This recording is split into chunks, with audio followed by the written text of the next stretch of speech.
கம்பம் பள்ளத்தாக்கு பகுதியில் பருவநிலை மாற்றம் காரணமாக திராட்சை பழங்களின் விலை குறைவால் விவசாயிகள் செய்வதறியாது தவித்து வருகின்றனர். திராட்சை விவசாயிகளின் நிலை என்ன, கோரிக்கை என்ன, பார்க்கலாம் இந்த செய்தி தொகுப்பில். கம்பம் கருப்பு பன்னீர் திராட்சைக்கு அதன் சுவை காரணமாக எப்போதுமே தனி மவுசு உண்டு.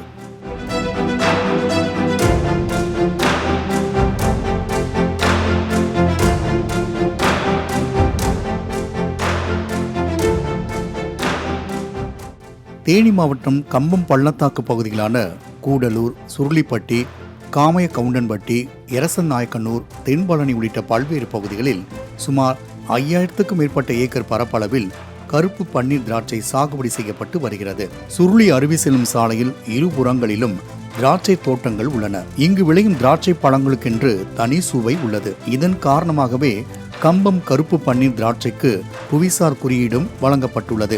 இங்கு விளையும் திராட்சை பழங்களை கேரளம், ஆந்திரா, கர்நாடகா உள்ளிட்ட வெளி மாநிலங்களில் இருந்தும் வெளி மாவட்டங்களில் இருந்தும் நாள்தோறும் ஏராளமான வியாபாரிகள் மொத்தமாக வாங்கிச் செல்கின்றனர். இந்நிலையில் தற்பொழுது ஏற்பட்டுள்ள பருவநிலை மாற்றத்தால் புயல், மழை, பனிப்பொழிவு காரணமாக திராட்சை பழங்களை வியாபாரிகள் கொள்முதல் செய்வது குறைந்து வருகின்றது. இதனால் திராட்சை பழங்களுக்கு உரிய விலை கிடைக்கவில்லை என விவசாயிகள் வேதனை தெரிவிக்கின்றனர். கிலோ 50 ரூபாய் வரை விற்பனை செய்யப்பட்டு வந்த நிலையில் தற்போது பருவநிலை மாற்றத்தால் குறைந்த விலையான கிலோ 25 ரூபாய்க்கு திராட்சை பழங்கள் கொள்முதல் செய்யப்படுவதாகவும் சில வியாபாரிகள் குறைந்த விலைக்கு வாங்குவதற்கு கூட தயக்கம் காட்டுவதாகவும் விவசாயிகள் கவலை தெரிவிக்கின்றனர்.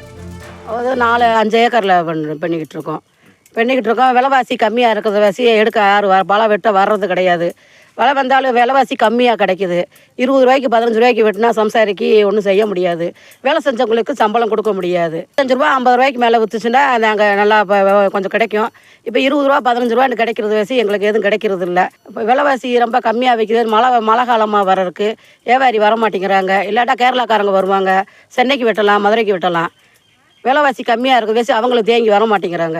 50 ரூபா 60 ரூபா விற்றா எங்களுக்கு கட்டுப்படி ஆகும். 15 ரூபா 10 ரூபா விற்றா எங்களுக்கு கட்டுப்படி ஆகாது.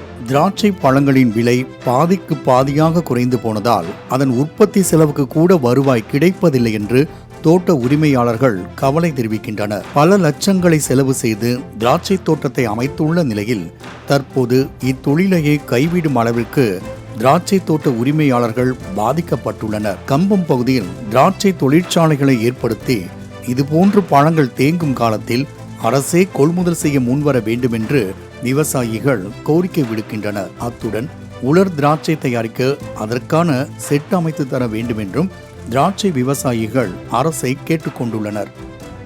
நஷ்டத்திலே ஓடிக்கிட்டு இருக்கு. அடுத்து விவசாயம் பண்ணுவோமா பண்ண மாட்டோமான்னு தெரியல.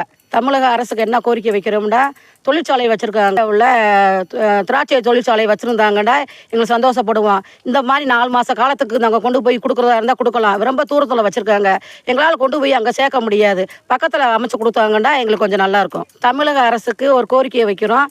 பக்கத்தில் எங்களுக்கு ஒரு தொழிற்சாலை அமைச்சு கொடுத்தாங்கன்னா நல்லாயிருக்கும். எங்கள் வாழ்வாதாரம் நீடிக்கும். இல்லாட்டா பாதிக்கப்பட்டு இருக்கு. எங்களுக்கு உலர் திராட்சை அமைக்கிறதுக்கு செட்டு அமைச்சு கொடுத்தாங்கன்னா நாங்கள் செய்கிறதுக்கு ஒரு வாழ்வாதாரத்துக்கு நல்லாயிருக்கும். பொதுவாக புவிசார் குறியீடு கிடைத்தால் அந்த பொருளின் மதிப்பு கூடும்.